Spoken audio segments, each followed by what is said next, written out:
Good morning, everybody. My name is Jim Aram. I am one of the local community organizers for 1 Million Cups. For those here for the first time, a little bit about 1 Million Cups. Jim DeMonica, who is also a community organizer, and Jerry's back from this college tour. Jerry's a community organizer, and Uriah Kaiser, some of you may know, is also one of our community organizers. Jim and I just returned. They had a national summit. The Kauffman Foundation backs 1 Million Cups, and they flew about 24 cities out to Kansas City last Thursday and Friday. Great conference, learned a lot. So know that this is local Prince William community, of course, but there are communities all over the country. We had people from Fargo, Washington State was Tacoma. They are not Seattle, even though it's SeaTac Airport. They made that very clear. And communities all over the place. So if you see someone presenting here, there's a 1 Million Cups community in Loudon. There's a 1 Million Cups community in Raleigh. They're all over the country. So if you're traveling from city to city, check some of the other locations out. Go to 1millioncups.com, and you'll see all the communities that are in existence. They're going to be, by this summer, over 50 across the country. And they all take place on Wednesday. Wednesday morning at 9 a.m. with a few exceptions, time changes, and all that stuff. Along those lines, if you want to log into the wireless here at the Lovey Hamel Lounge, the username is Visit Art, and the password is Arts 2012. So feel free to do in there and live tweet, do whatever you like. Hashtag 1MC. You can pass this around if you can't see it. Yeah. Takes a second to log in. We haven't done this in the past, but real quick, just so we know who's in the room, I see a lot of new faces, and that's fantastic. Maybe just name and business, because we don't want to take too much time from our speaker this morning, who I'll introduce after we go around the room. You want to start, Valerie? Sure. I'm Valerie Hazel with Morelli & Associates. We do taxes and tax planning, and I just made it through my 23rd tax season with Morelli & Associates yesterday. Jennifer Jesse with No Blue Creative. We do social media strategy. Michael Jones, Pyramid Technologies, IT consultant. David Turner, Trio Consulting and Northern Virginia Business Center. We build entrepreneurs and entrepreneurs, and we're defense consultants. Jim DeMonica with APT. Jonathan Earhart with Captain. Jim Aram with Advantage Physical Therapy and Rehab. Jerry Peters, action coach of Old Town Manassas. We'll save Andrew. Andrew's going to get a special introduction. How about Bruce? Bruce. Bruce Moore, Internet and Management. Nancy Wyatt, writer, editor, trainer, and healer. Oops. My name is John Simo. I'm with Edinburgh Hookah. We're a hookah catering service. David Whitworth, Inspired College Services. Sia Knight, I'm the college savvy coach, and I help families plan and prepare for college. Josh Rice with Forty Center. Jay Silsley with Career Consulting. Hi, I'm Julie Mullen with Training Teachers and Northern Virginia Family Service. Don Jones, Freedom Aquatic Fitness Center, and your coffee sponsor. Very popular. Patricia Mickas, Magical Memories Travel. We specialize in Disney travel. Rich Nagel, Neighbors Keeper, educator to healthcare consumers. Meg Pay, Discover and Explore Science Education Foundation. I do science classes in schools and after school programs. All right, fantastic. One more plug for 1 Million Cups. They gave us these gifts, which hand out to your family friends. The community is built with all these people, so I see a lot of new faces. That's fantastic. We'd love to see a lot of new faces and a lot of repeat faces. So there's a stack of these cards up front. Feel free to take some and hand them out to the people you think might be a good part of the startup community here in Prince William. So without further ado, let me introduce this morning's speaker, Andrew Walker, IT consultant, owner, president, and CEO. So he's going to share a little bit about his company and a current challenge he is encountering. So please help me welcome Andrew. Thanks, sir. All righty. Yay, thanks. How you guys doing? Good morning. Good morning. Andrew Walker with Advanced PCs, and as Jim said, the owner and CEO of Advanced PCs LLC. So thank you guys for coming out this morning. I see some familiar faces. Some I was, got a chance to kind of talk to and everything. So at the end of the presentation, if you guys are kind of new to it, you guys get to give your feedback and your inputs. So without further ado, we'll get started. Okay, so to give you a little bit of a history of Advanced PCs and also to tell a little story about myself, how the whole concept of how Advanced PCs got started. So pretty much kind of started the company while attending George Mason University. And I was a college student and pretty much just had a passion for computers, just had a burning desire, passion for computers, just wanted to learn as much as possible as I could about computers. And also, at the time, I worked at, you name it, I was a computer lab assistant. I worked at the local computer store on campus where I was like the computer technician, so I fixed computers and all that good stuff. So as a senior in college, I pretty much had I was taking all these business courses, these marketing courses, and I was just like, okay, cool. I have a passion for computers, and I have like a little idea that I wanted to start a business and kind of, go forward.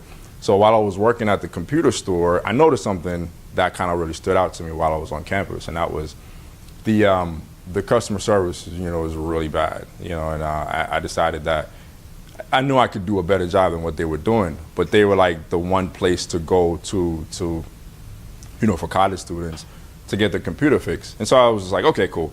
Let me just go ahead and just start a computer company of some kind.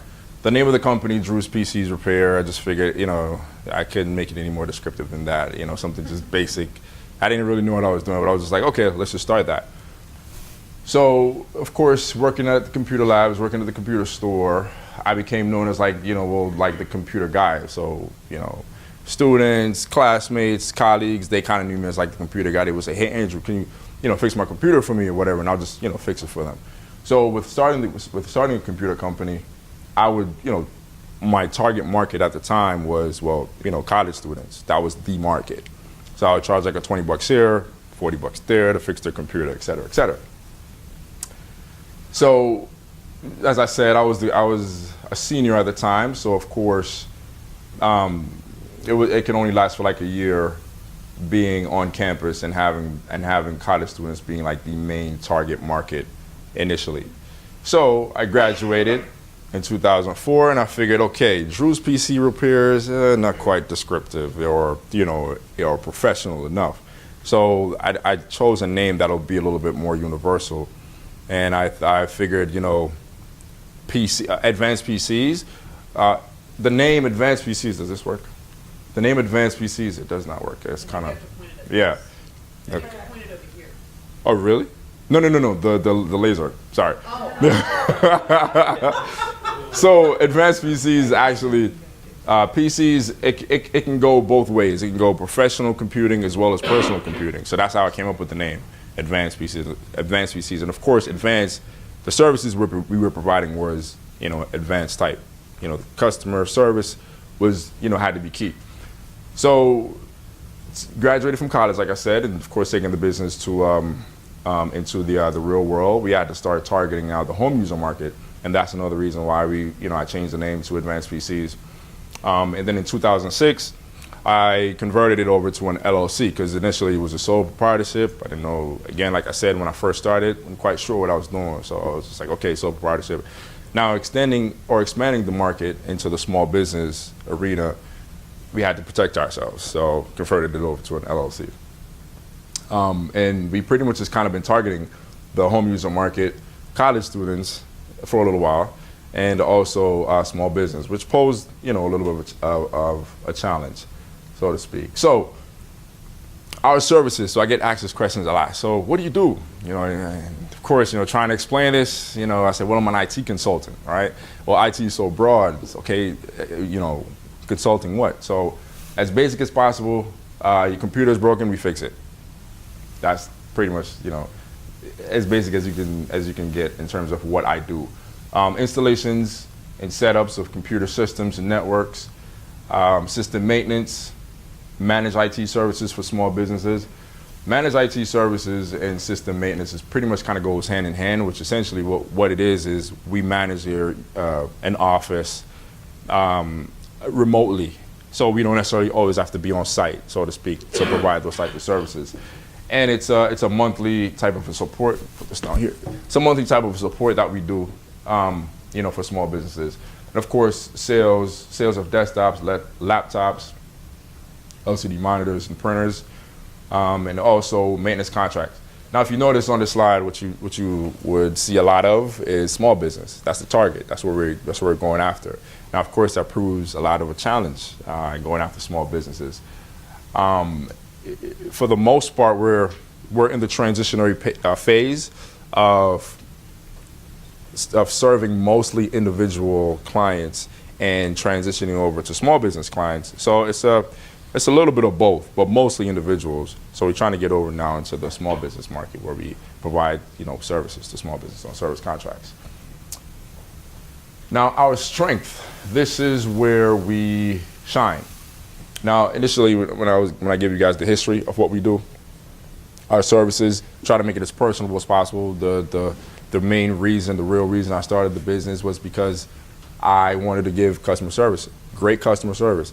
And so that's key for me. Like I really take, a lot of pride in providing personable type of service to our clients, so to speak. And of course we keep it simple. IT in itself, I got a few IT guys in here. It's broad and it can become really complicated really quickly. So we try to break it down as much as possible, as simple as possible within the organization in itself, how we communicate with each other within the organization, and also how we provide our services to our clientele. And also customized services. What we do, the foundation of the services we provide is the same across the board for everyone. But of course, no two business are alike. So that's why we say, one size does not fit all, just like how no two individuals are the same. So the delivery and how we provide the services is what's different. So, company A, may like their services being provided to them a certain way, different from company B. It's the same thing, but the delivery is what's different. So we try to customize it, and the way you find that out is just pretty much just taking time to listen. I've developed that skills over the years. Listen to what what they're asking, what their problems are, and how they like for it to be delivered to them. And this is the fun part. Our challenges. So as I just mentioned a while ago, in this area, there are tons of IT guys. There's so many of us, especially in this Northern Virginia area. So of course, for Advanced PCs LLC, our challenges pretty much is how do we differentiate ourselves from all these different IT companies. There are some really good IT companies out there, just as good as we are. And of course, how do we differentiate ourselves, one, and how do we become more dominant in the market? And pretty much concludes my presentation. So, yes, thank you. So yeah, yep. Any input that you guys have, and how, as a small business with a lot of competition in the IT industry, how do we differentiate ourselves? If you guys have any, yes sir. I'm going to turn it around on you first Okay. thing and say, how do you think you're different than the other 14 IT service companies like yours in Prince William or whatever? Right. Well, like I said for a previous slide, we make our services as personable as possible. I know that as cliche as that sounds, because a lot of people say, oh, customer service is just, everyone talks about customer service and they want to provide great customer service. But at the same time, we really do take great pride in that. And then also, from the previous slide where I said where we shine is making it simple, what we do. The more we can keep it simple, the better, in providing the services and, our overall communication. So we focus on that, but how do you really, I guess, put that out there in the market, so to speak? Where are you finding most of your business now? Where does it come from? In all honesty, networking events, going to different groups and kind of making a name for myself, like making, you go around and people recognize you because you go to different events, they get a chance to know you, your face become familiar, that kind of a thing. So that's how we've been picking up business. And actually, I really just been at this for like a month now, full time. It's about, So kind of just establishing and building those relationships and a little bit of trust, which is probably not unusual from a lot of our businesses. Mhm. Right. Because there are so many. Yeah, a lot of IT guys. Like I go, yeah, so many of us. Yes, yes. I think it. Yeah. How do I know I need you? How would you know? Yeah. Okay, well, it's a very good question. I'm a flooring company, Uh-huh. and, to me, explain, I may need you and not know it. Yeah. Well, we have a target that we actually go after, which I neglected to mention, which are those of attorneys, CPAs, and those in the health and wellness industry. So it could be dentists, doctors, but for yourself as a flooring individual, or pretty much like if you have do you use a computer for your business to run your business on an everyday basis? As a computer, do you have problems with your computers every now and again? Not able to connect to the network, slow, pop-ups. Right, and the thing about it is like it's broad because like I'll go to networking events and I'll pose the question, hey, you have a computer? You having problems with the computer? And almost always someone will say, yeah, we have a computer. But then of course, right?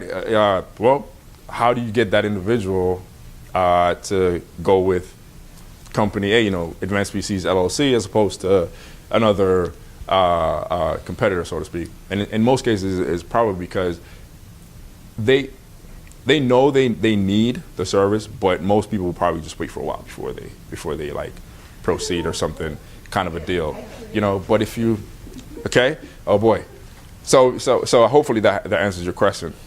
It's hard. Okay, all right. I'm coming. Nancy here. I've had a little experience with him, and to me, your greatest selling point is that you speak IT language in lay language that computer illiterates or semi-literates like myself can understand. Yes. So he does a blog, and he's explained things that basic stuff that people never tell you that make all the difference in your life. So if you can emphasize the fact that you can speak in regular language as well as IT terms, to me that's a great selling point for you.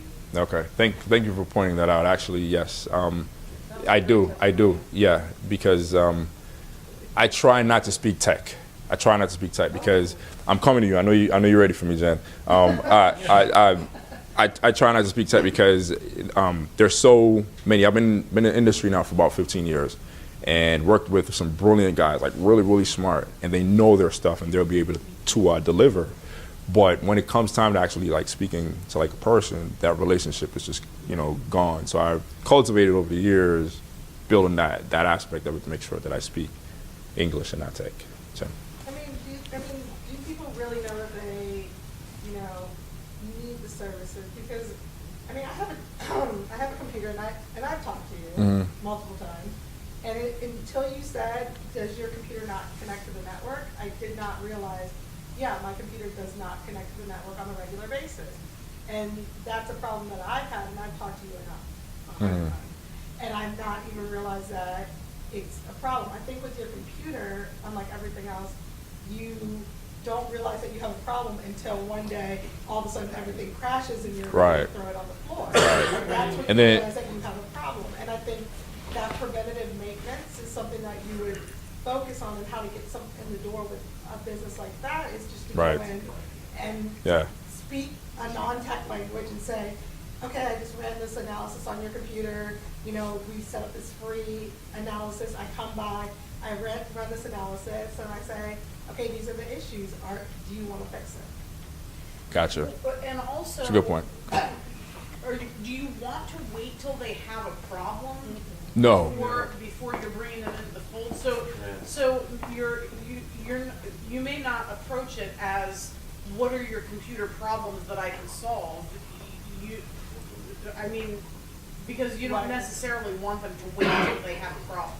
No, you want to prevent. Actually, I'd rather go the preventative maintenance route rather than for them to have issues. So your first question shouldn't be computer problems. Okay. Because it's like you want to get in with them way before they have computer problems. Do you depend Prevent on computer your problems. computer for your business? Oh, yeah, there we go. It's good. Do you depend on your computer? Right. Is that something that you have to have in order to function. And then everybody's like, oh, yeah, I really do. So I can help make sure that your computer and the system remains healthy so that you won't need me to fix it down the road. Right. Gotcha. Sounds good. Yes, sir. A couple of things you said are very close to me. Okay. Personally, I'm a kind of a pioneer in the IT world. I was one of the first 50 computer engineers on the planet. Well. And I kind of rode the wave of the IT revolution, you know, on the leading edge of that thing. And one of the things that I've done in my career is I've been able to say the same thing that you did, which is that I talk equally as well with the technicians and talk the technical garble as I do with the executives and explain how the IT affects the overall organization's mission. Right. And when you say I think the point is that you already have the answer because you call yourself an IT consultant. I'm piggybacking on her comments, which is to say that I think the maintenance, the preventive maintenance, the break fix things, I think those things come later. There's certainly a market for, hey, it broke, they call you and you fix it, but finding someone at the moment that something is broken is like trying to,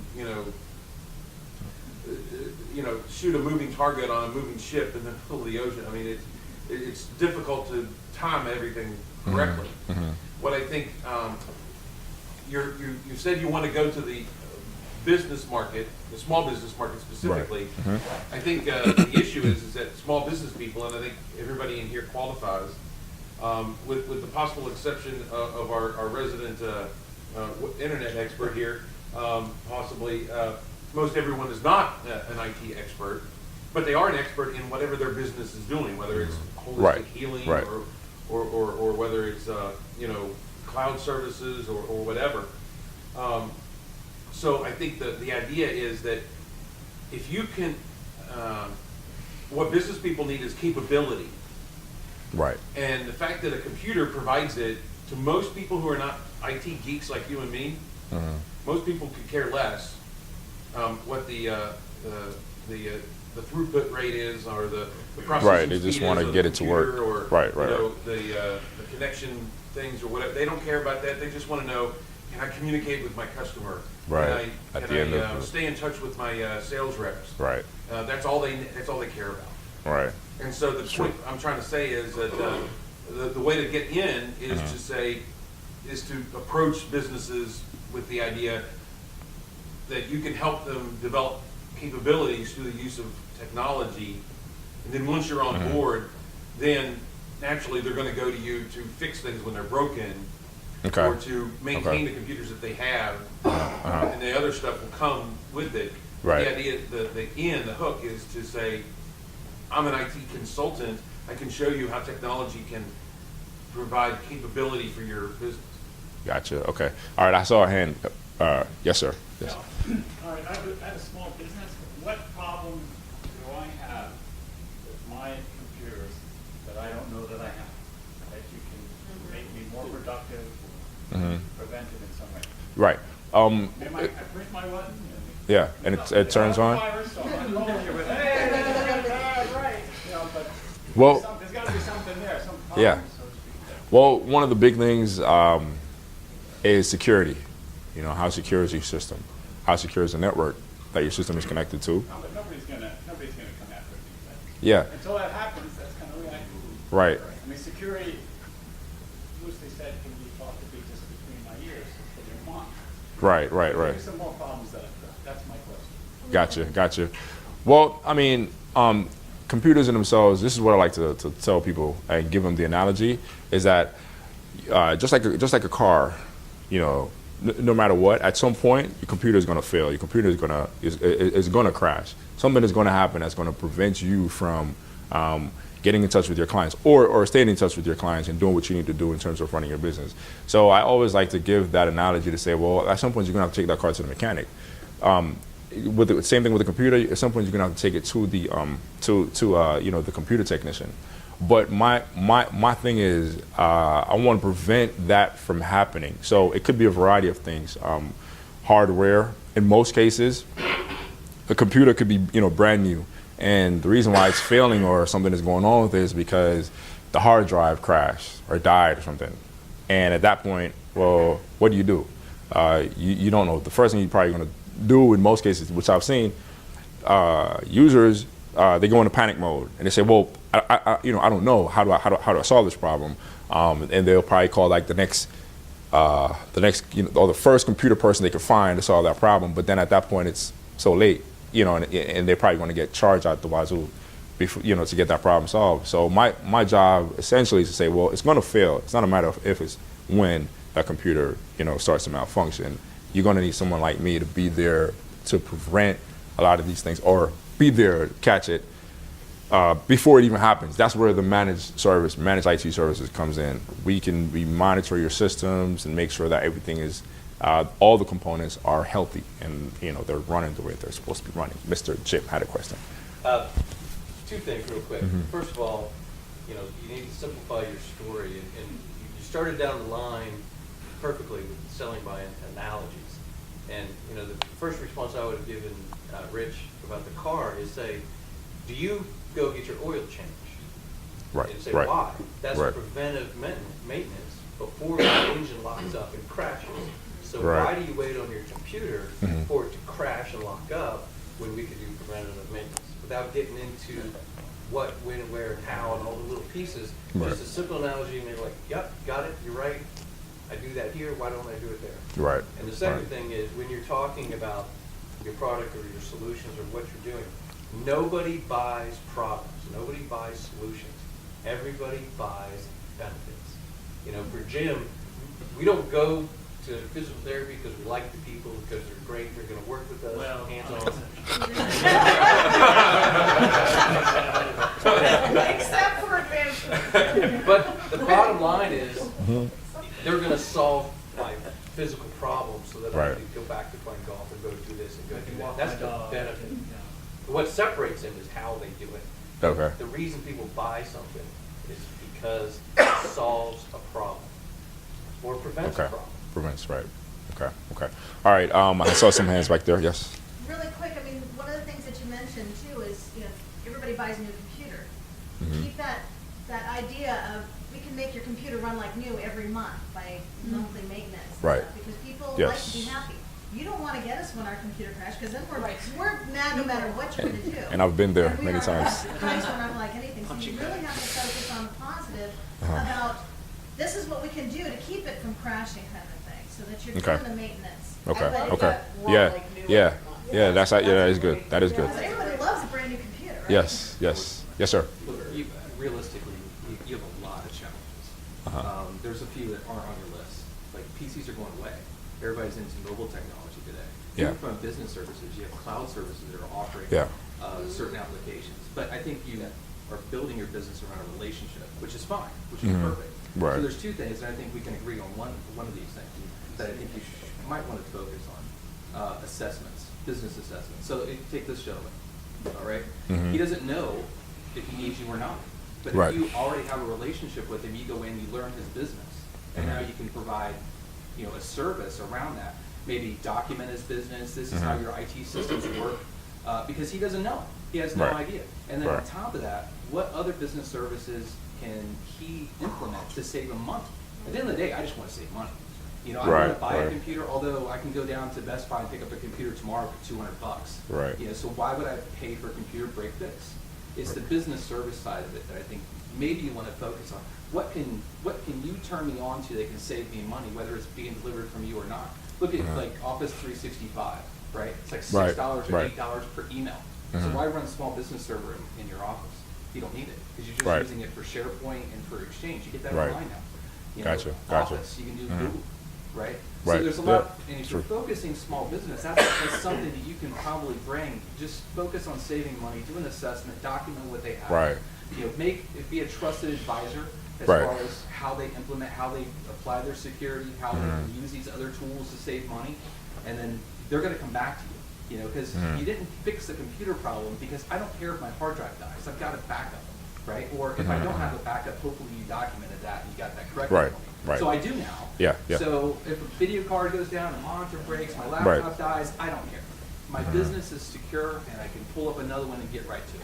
Gotcha. So I Okay. think that assessments might be something you look at. Okay. You know, because you're building a relationship, you Right, get right. deeper into that company too. Right. Document it, and then they know, hey, this guy knows everything there is about my business. From Right, an IT gotcha, perspective, I'm yeah. gonna call him first, Gotcha. right? Yeah. And then on top of that, bring me a value where I'm saving money, because I just wanna save money. I don't wanna, you know, I don't wanna keep going out to Ricky to fix my computer every time. Right. To my neighbor because he's a computer guy. Right, exactly. So That's what I'm trying to save me prevent, yeah. money as a business, Okay. I'm gonna always come back to you. Gotcha. That's what I like that. Yes, ma'am. Okay, a question and a comment. Okay. First question, do you work on Macs? Not at this moment, no. Okay. Okay. I know, and she's- I saw that she's- PCs and I wondered, did that really mean PCs? Yes. Okay. I at the moment, yes. As we grow, which I plan on, we will include services to Max as well. Well, that's fine, I don't have a Mac, just wondering. Yeah, yeah. Someone in the audience does, and she's very passionate about it, but we're not going to call the name. No, I didn't say Jennifer, but. Yeah. So that's the first, that was the question. And here's the comment. Mm-hmm. It sounds like to me that you want to bring on a wider scale Drew's computer repair. You Well, Advanced PCs LLC. It started as Drew's. No. Here's what you want to do. You want to upscale Okay. when you were everyone's computer guy. Yeah. So when you meet people, you want to say, hey, my name's Drew. I want to be your computer guy. I want to help to maintain and to maintain your information system so you won't ever have a computer crash. Right. Okay. Or something like that. So that's what I think you should do to differentiate yourself. You want to become actually an actual person, not Okay. one of the thousands of IT people that you can kind of roll, not even the white pages, how old am I? But you can go through Rolodex. whatever. You can Rolodex. look up, you can Google someone. Right. You want to be a person, an actual, oh, remember that guy Drew? Yeah, I met him. And he seems trustworthy. He seems like someone I can go to. Because really at the end of the day, as a person who really knows very little about your business and what you do in computing, I'm going to go to someone I trust, I know and I trust. So I don't know if that means you becoming really the face of the business and becoming. I can't initially. Say that again? No, I said I can't initially because I mean I'm looking to. Well, I know you want to scale up. Yeah. That's fine, but what's the guy from FH firm down in the back of the truck? He's not going to everybody's house. You can't Right. do that scaling. He's not going to everyone's house. I know. Now, whomever you are, Vince. Go ahead. I was just gonna hand it over to Vincent. But, Okay. I mean, I think there is, you do have to do it like the guy in the back of the truck, because you don't want to be the person that has to go out every single time. You want Right. to be, this is me, but these are my trusted staff members. They share the philosophy, they understand. Yes. Oh, Vincent, go ahead. We're not there yet. Go ahead, Vince. That's like the Carter Morris thing. Sorry to burst that bubble. Go ahead, bro. And we sat down and talked We did. at Starbucks. We did. We Yeah. talked about a lot of this, about differentiating yourself, and then you want to have a more dominant market presence. And to get to that, I'm sorry for coming a little bit late. Did you talk about your pricing and your services and bringing your pricing down to get them into the recurring services? Did you talk about that a little bit? Oh, I didn't. Oh, you didn't touch No, that. no. Oh, I'm gonna bring that up. Okay, so we talked about a model of his consulting side at $135, $140 an hour. I can't remember what it was. Yeah, 130 an hour. Yeah. $130 an hour, and then dropping that to get a penetration pricing point, to get himself in the door, to drop it to $100 an hour, $90 an hour, whatever it is. And then on the back end, bringing these services in for the monthly maintenance services, whatever they are, these services to actively manage a client, for protective services, whatever they may be. And that will build up a recurring revenue source for him. And that's something you need to open up for discussion here, of your product model, or your services model. And I don't think you touched on that. Okay. Hold on. Okay. Sorry. No, I think you're covering for the horse of like scaling. I think that's way too soon to talk about, because you need to get your process down first. Okay. All right. I'm going to touch on that. This gentleman had a question. Just have some food for thought. Just Okay. the last couple, just agreeing with the last comments as well. It seems like your strength, you're saying, is in that simplicity and in giving the layman's terms. You don't like to talk tech, like Or you were geek, saying, yeah, yeah. and you make it personable. Yeah. The second is how do we how do you make Differentiate. yourself different from all the other services out there? Uh-huh. It's sounding like you need to specialize, and the best way that you can specialize is with your strength. So like, I think going on all the comments before, talking about the kind of consulting side of things and kind of specializing and being able to go for bigger services once you do specialize instead of trying to necessarily go for a market. Say small businesses, for example. Right. I just started up a business. I mean, in terms of IT, it's like we wouldn't be able to afford that kind of stuff. But if you're able to specialize, utilize your strength of communicating to people that don't necessarily understand that tech, but have the money Yeah. to pay for it and feel the benefit and the comfort of what you can personally bring to them, Yeah. I think is something that Specialization. Okay. All right. I like that. Yes, sir. To address the how do we differentiate ourselves, how many businesses out there do the same thing? A lot of them. Okay, so all right, so What was that number? 782. Yeah, it's a lot of them. Yeah, the nature of the question is the simplicity of the answer.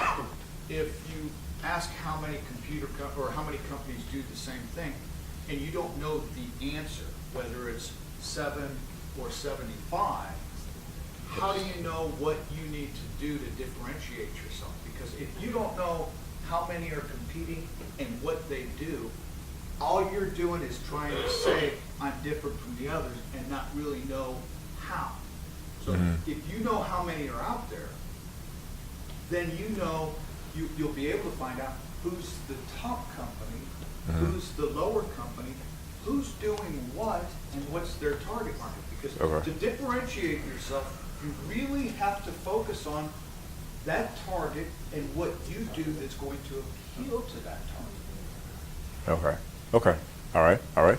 Yes, ma'am. And in that connection, you skimmed over, but mentioned the fact that you do have a target audience in mind of medical people, Yeah, lawyer yeah. people. Attorneys, CPAs, Yeah. and health and wellness industry. Yes. So Yes. taking his point, you need to do some research and hone in on who is supplying them already. Uh-huh. With all the healthcare stuff and all the integrated systems, to me, that's a huge market, and they probably could afford you. Yeah. Yeah. So I think that you need to follow that train. Okay. Jim. Kind of devil's advocate I was going to pay on that. You had mentioned those are your target markets, but to be honest, everybody I meet who's in IT targets attorneys, healthcare professionals, and CPAs because we Really? think we have a ton of money. So perhaps there's a niche in the market out there that's underserved. Maybe it's carpet stores. So, maybe I can track, measure how much square footage I need, Right. or manage tech. Right. Go after markets that not everybody else is going after. Right. And maybe you become the expert as, okay, you're the guy that handles IT for this. Right. particular- Right. Yeah. And I was thinking, the target market that's where we target. Just to have that particular target. But of course, other small businesses, and I had it in my business plan, all other businesses that fits that model of small, low, less than 25 systems, qualifies for getting services from us. But then going with what he's saying, there are like massage places and holistic healing places, Yeah. and all kinds of small businesses that need computer assistance, Uh-huh. but are not Innova or whoever. Yeah. Holistic Okay. doesn't work on PC? Okay. Gentlemen here, and I know I'm neglecting this side. Let me go over here, and then I'm going to go over here. Yes, sir. So I like this point. The You can't spread yourself too thin. You can't Yes. say, I'm going to have 1 million small businesses and I'll take anybody. I tried that. It doesn't work. Yeah, the So gunshot pick a- approach. pick Yeah. a vertical or a couple of verticals. Okay. How about nonprofits? Everybody hates a nonprofit for IT. I mean, they're horrible. They can't keep IT Nonprofits. staff anyway. Okay. And there's billions of nonprofit organizations. Okay. And if you get into that vertical, Yeah. they talk.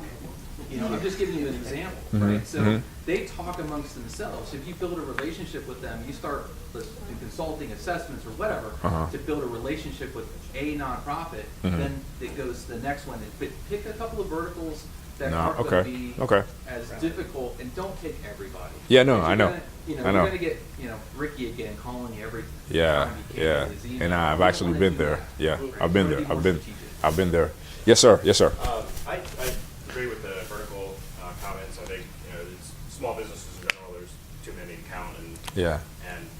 So I think there's specialization there, but I think on the service side even, there's, like somebody said before, there's thousands of different IT companies, and yeah, you can differentiate yourself as you're selling your whole package of services, but I don't know if you've thought about maybe focusing on exactly what you might provide. Is it going to be a very specific set of specific technical things, and maybe that could lead to a great way to partner with other firms.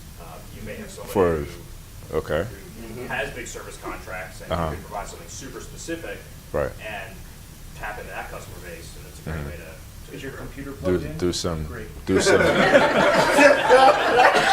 do some partnership.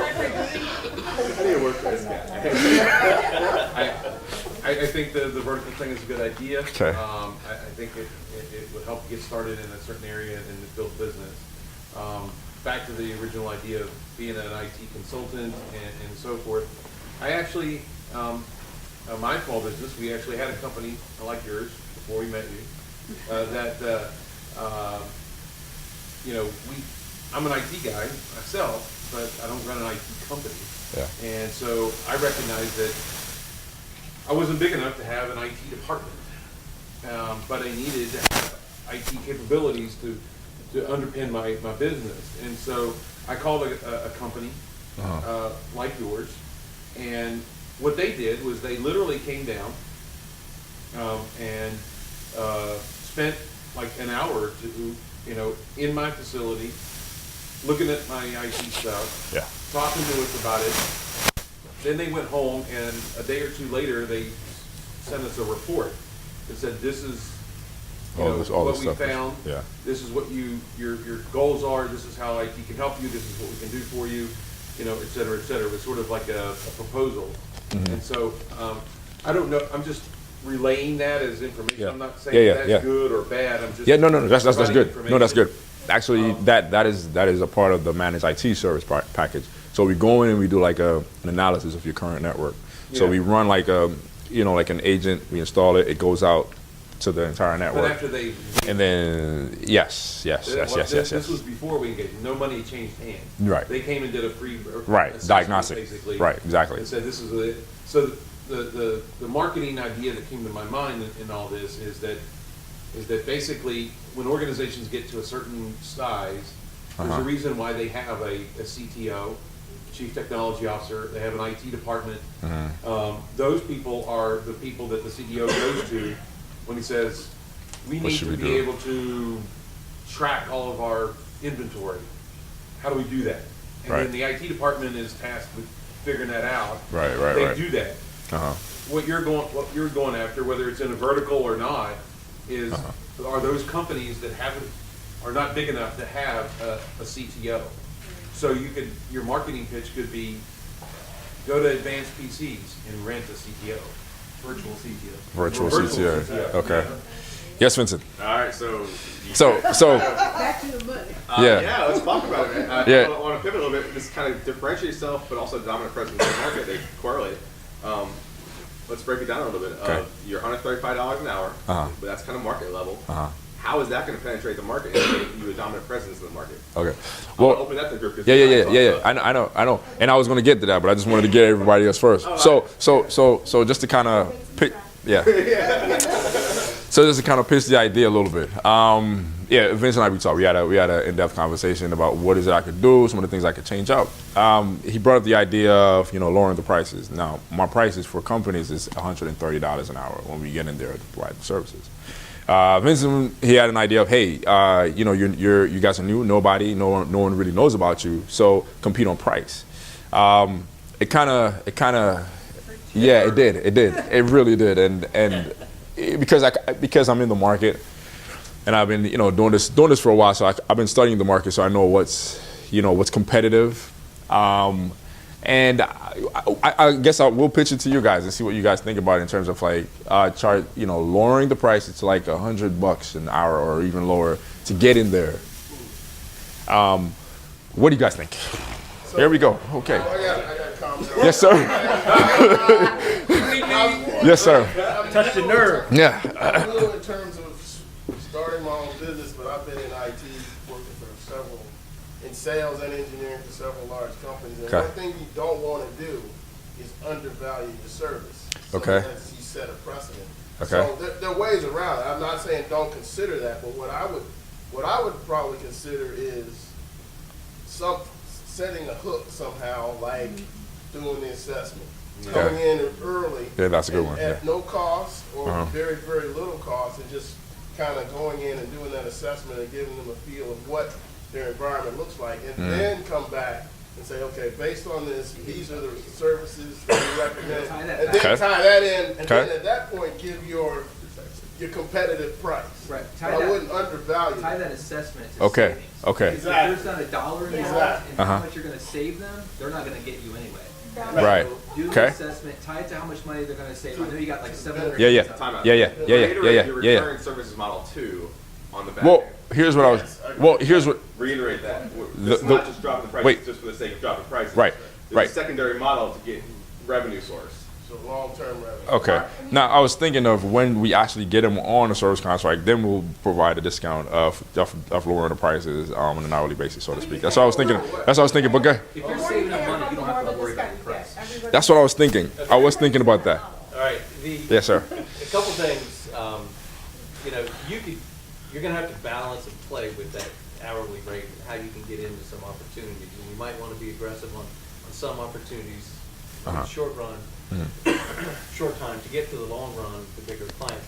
But one of the things I'll tell you, a pain from my side, you know, I had a software problem, you know, integrating, it wasn't connecting and doing all that kind of stuff.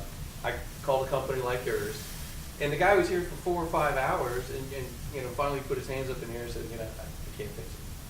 And so my Here's the fear, bill.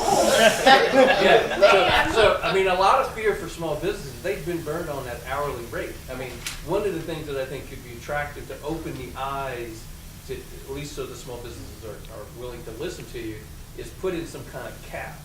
You know, say, hey, you know, if we come in for X, Y, Z, you know, we'll come in for 2 hours at 130 or 100 or whatever. Yeah. But, you know, we'll cap it at this so that you know that you're not going to get stuck with it. Right, with You know, an enormous bill. $600 bill, that's just like, hell, I could have bought another PC. Right. Right. I got you. Yes, ma'am. I say this all the time, but I think that you have to be really, really careful about communicating an hourly rate to your clients. Okay. It sets you up for so many problems down the road. People feel like they're being nickel and dime. You know, are you going to charge them every time they spend 5 minutes with you Yeah. on the phone? Blah, Yeah. blah, blah. And I just think that sets you up for so many Yeah. problems. Well- You should be Minimum half hour.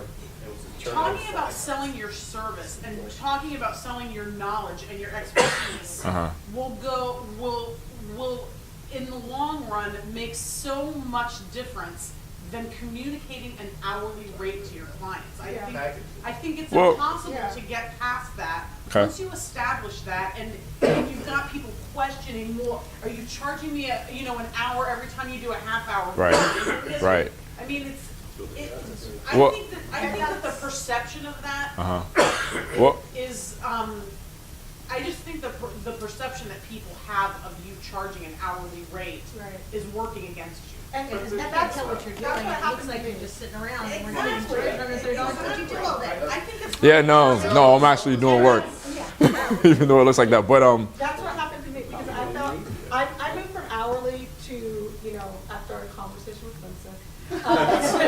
and a conversation with me. products, Because I also felt like with me, it'd be 15 minutes, and I didn't feel like it was right for me to charge, you know, an hour for 15 minutes, or, you know, I knew how many hours it was gonna take to solve this problem.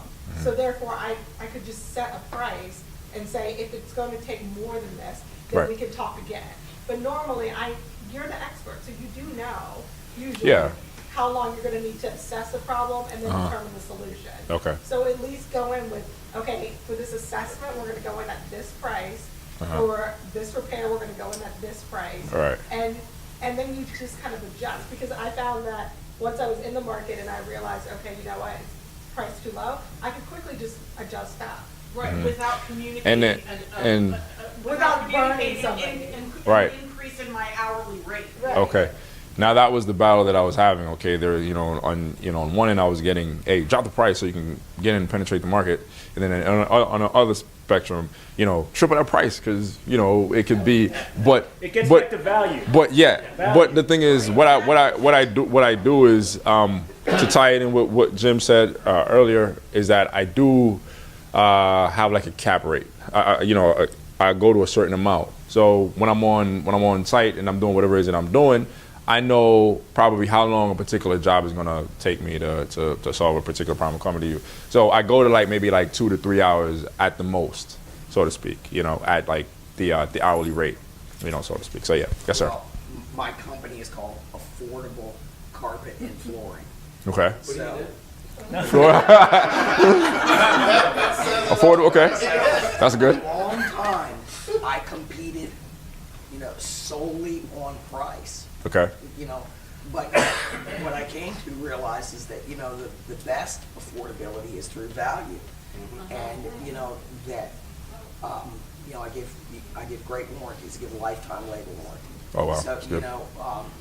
there were things that I did because there was a perception of price too, like where in my market, I compete against Empire, who says you can buy one of these boards and do the whole place. Yeah. Which everybody knows isn't true. So the thing I do communicate is to be honest and forthcoming. Okay. With your value. Okay. Always be honest and forthcoming. Honest. Okay. Got it. Okay.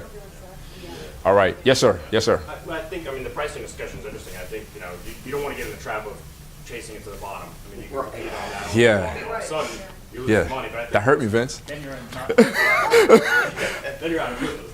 But I think what's important to know, do you know the minimum amount of money you have to make on an hour of your time to break even? I think if you know what that is, and then you have a profit margin on top of that, then you know what that absolute rock bottom is. Otherwise, you're just kind of shooting in the dark, and you know what everybody else is charging. Right. Maybe, hey, you can come down to, should it be 85? Should it be 90? Should it be 95? Right. And I've done some research on that. Yeah. That's what gave me the figure, to eventually get to that. Yes, ma'am. One of the things that was touched on earlier is as far as differentiating yourself, how many small businesses haven't a clue what they need when they first start? Working on Right. a business plan. Have you been coming every week? But starting, you targeting brand new businesses, going to the Mesa Uh-huh. Enterprise Center, going to the That's a great idea, small actually. small business centers, the North Virginia places, the Enterprise, Uh-huh. those places who, they're working on their own PC, but they know they want to grow. How do they Mhm. grow? How do they do it? Who do they call? I don't know how to put 3 networks computers Right. together in the same place. And it's Right. the computer, the Yeah. No, that right there is a great question. Is a great idea. I guess my question on that one would be, well, in doing so, how do you get in front of those individuals or those small businesses? That's always been like my issue, going to the entrepreneurs meetings. Right. I go to different networking events and I meet people, but then of course. Well, I don't think you can discount the value of it. Thank you. And Yeah. relationships with real estate agents who are putting new people into businesses. And they're gonna Okay. need new IT services because they Okay. just bought this huge Building, office, and all that good stuff. Yeah. Okay. Gotcha. Yes, ma'am. I don't think you can, you're talking about lawyers and healthcare professionals, but there's also, as in a flooring company, they need to know, it seems to me like they need to know more, there's a large group of business owners that need to know how to use their mobile devices to, like contractors. I have a friend who's a flooring guy, and he's still using paper and then going back and trying to do all that data entry at the end of the day because he's carrying around this gigantic laptop that he doesn't want to use on the road. So that Is that you? No. Okay. He's got to sound like my twin brother. That's what I'm saying. Those people, everybody's trying to talk to the lawyers and the accountants and blah blah blah. But if you're looking at a different target, if you're Right. looking at Yeah. people, we do books for several of those kinds of businesses, roofers and flooring and that kind of thing, and they don't have any idea. Like your accountant probably Probably a little bit more Average techy. Kevin probably already has an IT guy that Yeah. they feel pretty strongly about. Yeah. But Yep. those guys don't. They need to know how to use their computers well on the road. Let's take two more and then we'll wrap it up. Okay, 2 more. Thank you. Yes, ma'am. Just as a cautionary thing, I think Uh-huh. you need to pay attention to what David was saying, because people are moving away from having their own computers and their own systems, Uh-huh. and simply basically renting space or renting software in the cloud. Right, cloud computing. And Yep. so you need to be prepared, because you might just get your business underway and then find out evaporated under you, because people are going to mobile and other. Right. ways of doing It's going in another direction. Okay. Yes, sir. I was just kind of beating a dead horse with the demographic and everything, but so you went from Drew, you went from the computer guy that was Yeah. helping individuals. Uh-huh. I kind of feel like you try to rocket yourself into the, not saying that you're not capable of handling it, but the bigger end of it with your demographic now. Got it. Excuse me. Like you say, there are many IT companies out there that Yep. do this stuff, and they've already talked. I mean, there's probably not a lawyer out there who hasn't already been talked to already by an IT By an guy. IT person, Maybe yep. two. I think this Of all the attorneys that's out there. I think he's your demographic. I think new businesses that don't have computer networking systems. Okay. Not the individuals either, because I think you're going to spend too much time trying to chase down after a one, single person yeah. whose computer breaks, at Yeah. 11 o'clock in the morning, blah blah blah. Yeah. You Yep. could grow with them. But I think that And I have, that but it targeting the not very demographic of successfully. the small business that's starting Uh-huh. and giving more of the services to the people that don't know anything about IT and setting up their networks for them. Right. In turn, is going to give you more referral business for the individuals. But as far as, I just, I'm not trying to squash your ultimate goal, but I think as far as right now, it's almost working backwards to try to throw yourself into the mix, the big pile of wolves that are already these huge companies that provide these IT services for, these top clients. You mean in terms of the market that I'm targeting? Right. Okay. All right. I just think, until you can grow bigger and Uh-huh. really kind of get yourself a little more puffed up, Okay. build the relationships at the smaller level Uh-huh. to build your own business. Does that make sense? At the smaller level. Okay. I just have a quick comment. The demographic being, Okay. obviously, a huge law firm is going to pay you a lot more money. Yeah, which is what we're targeting. If you can get that, Well, yeah. get that contract. Longer sales cycle. Okay, gotcha. I understand what you're saying He's though. willing to pay you, he may be willing to pay you less money than Yeah. a big law firm Yeah. to set up their 6-story building. Right. But he needs it now. Right. You know what I mean? And he's willing to pay that out. Right. He can Okay. get 100 Okay. and I know you said two. Okay. All right. If you want to be a trusted advisor, once Yes, you sir. learn the business systems that he has, Uh-huh. chances are his competitor, uses the same systems.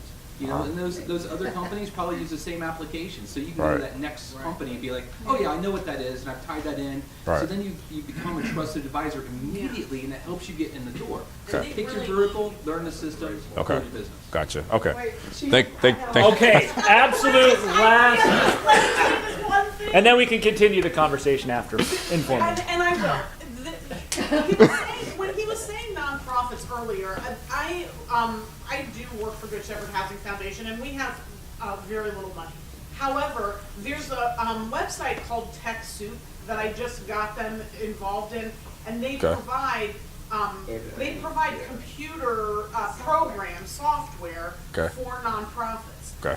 And when you start getting into, most nonprofits don't already have a tech person because they're trying to cut corners wherever they can. However, they do have boards of directors that are influential and Nonprofits, have. okay. And so once you get into a nonprofit, even if it's small, and you're working really well with them to try and really help them out, then all of a sudden you're exposed to their board members who do have Okay. influence, and so that may be a little bit different. I mean, it's It kind is, of a yeah. roundabout, but it still gets you in front of people Right. that are more more influential. Relations. Okay, okay. All right, so let's Cool, go ahead and cool. wrap up the formal portion. I think. Thank you, guys. I think that was a great presentation. You guys were great. A lot of great feedback from our audience, and that's what 1 Million Cups is about. So if you too want your own, Andrew, Yes, sir. Yes, sir. coffee cup, go on to 1millioncups.com, click on Prince William, and there's a whole.